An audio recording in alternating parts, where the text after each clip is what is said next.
Welcome to Bite Size SEO News, where I find the top 3 news in digital marketing so you don't have to. Where I make news easy to digest and easy to follow in 10 minutes or less. If you want to read the article, links are posted in the show notes below, so you never have to worry about FOMO.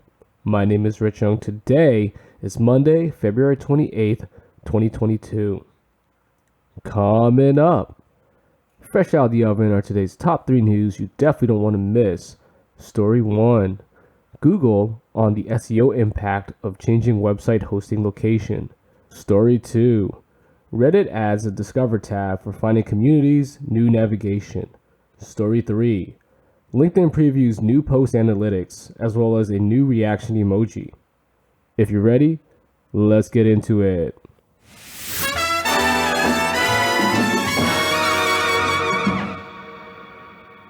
For our first story of the day, this one's brought to you by Matt G. Southern of Tech Search Engine Journal.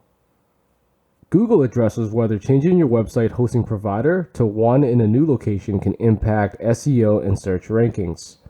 This topic is addressed in the latest installment of the Ask Google Bot video series on YouTube.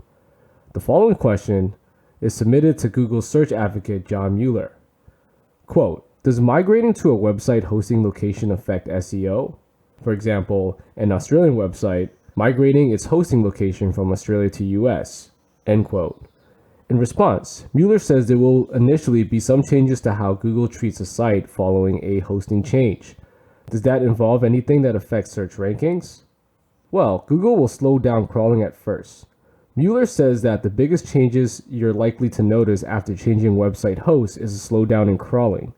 That's done to make sure Google won't cause any problems by crawling the site too frequently. Regulating crawling will resume once Google learns there won't be any issues within doing so. Mueller adds this will happen regardless of the hosting change you make. Whether you're moving to a hosting provider in the same location or a new location, Google will be cautious with how much it crawls the site. Website loading time may be impacted. Moving website hosting to a new location may impact how fast the site loads for users. If a majority of visitors live further away from where the website is hosted, that could lead to a noticeably slower user experience. In turn, that could affect the speed and page experience ranking factors. Mueller continues, quote, one practical effect you might notice is that larger geographic moves can affect how quickly a website loads for users.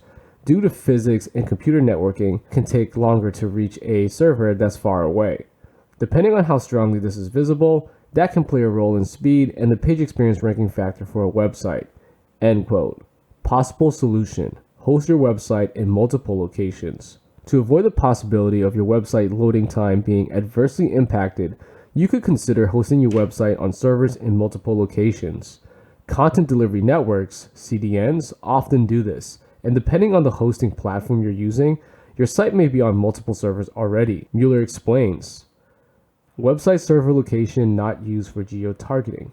The location of your website host is not used for geo-targeting, so your search engines in a particular geographic area will not be impacted as a result of changing website hosts. Mueller concludes his response, quote, with regards to SEO, the server's location is not used for geo-targeting. If you want your website to target users in a specific location, you would need to use either the country code top-level domain or the appropriate setting in Google Search Console. End quote. In summary, changing the location of your website host will have a temporary impact on crawling and has the potential to adversely impact loading time. This type of change will not impact SEO when it comes to geo-targeting. If you'd like to get some more information, make sure to check out Matt's article in the show notes. Alright, our second story of the day. This one's brought to you by Sarah Perez of TechCrunch. Reddit today is launching the first major change to its mobile app in over 2 years, with the addition of a new Discover tab, offering personalized recommendations, as well as a revamped navigation system that includes new community and profile menus where users can quickly access and reorganize their subscriptions or access their profile settings. The company said it heard from users that they wanted a better way to explore their interests, which prompted the decision to introduce the Discover tab. Reddit today has more than 100,000 active communities, but many of them are still underexposed. The new Discover tab will now sit to the immediate right of the home button on Reddit's mobile app for iOS and Android. In this section, you'll be presented with a visually engaging vertical feed of subreddit recommendations, either based on popularity, if you're a brand new Reddit user, or based on your engagement patterns. Specifically, Reddit will take into consideration things like subscriptions you already have and where you spend the most time to make its recommendations. For example, if you subscribe to a lot of baseball subreddits and spend time in several football subreddits, the app may recommend other sports communities. If you're a new user, Google will make suggestions of popular communities until it gains a little more signal about your interests. What Reddit won't do, however, is leverage any sort of understanding of user demographics, like age, location, or gender for its recommendations. As you scroll down the Discover tab, you'll see photos, GIFs, and videos in small rectangular or square boxes overlaid with the name of the community they represent. This choice to use rich multimedia is meant to bring more sight, sound, and motion to the often text-heavy Reddit app. This new feature will also allow you to refine your suggestions as you go by long pressing on a tile, then selecting options like show me more of this content, show me less of that content, and hide that content. Across the top of the news section are high-level categories like technology, animals, sports, history, hobbies, and many more, so you can explore areas beyond your current interests directly. If you'd like to get some more information, make sure to check out Sarah's article in the show notes. All right, our final story of the day. This one's brought to you by Andrew Hutchinson of Social Media Today.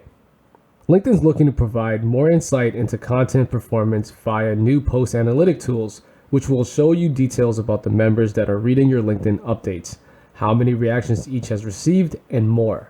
The new analytics will provide more specific insight into who exactly is reading your posts, filterable by job title, industry, location, and more. That could be a great way to ensure that your content is resonating with the people you want to reach. And if you have defined personas for your personal branding or marketing efforts, this could be a simple means to cross-check your audience and refine your strategy based on the data provided. Cohen shared the preview as part of a broader update of LinkedIn's work on updating various platform features in response to user feedback. In addition to this, Cohen also outlined LinkedIn's development of newer tech trends, including the potential of NFTs in the app. Quote, when we think of any new technology, we start with the needs of our members and customers and how we can best connect them to economic opportunity. Then we look at how we can best leverage innovative technologies to help meet those needs.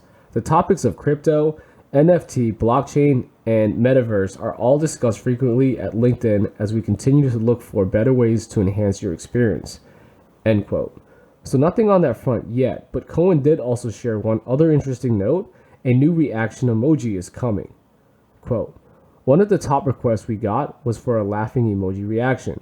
We hear you loud and clear and we agree. Humor is indeed a serious business. End quote. I guess that's not an official confirmation, but it seems pretty close. For reference, LinkedIn added the support reaction in June 2020 in response to posts about the pandemic, building on the original 5 reaction options. And soon you'll have a laughing face response too, unless it replaces one of these. We'll keep you updated on any progress. But post analytics is the most significant update, and with LinkedIn continuously seeing record levels of engagement and set to even more activity in the post-COVID recovery, additional data like this could be a big help in maximizing your platform strategy. You can check out Andrew's article in the show notes for more information.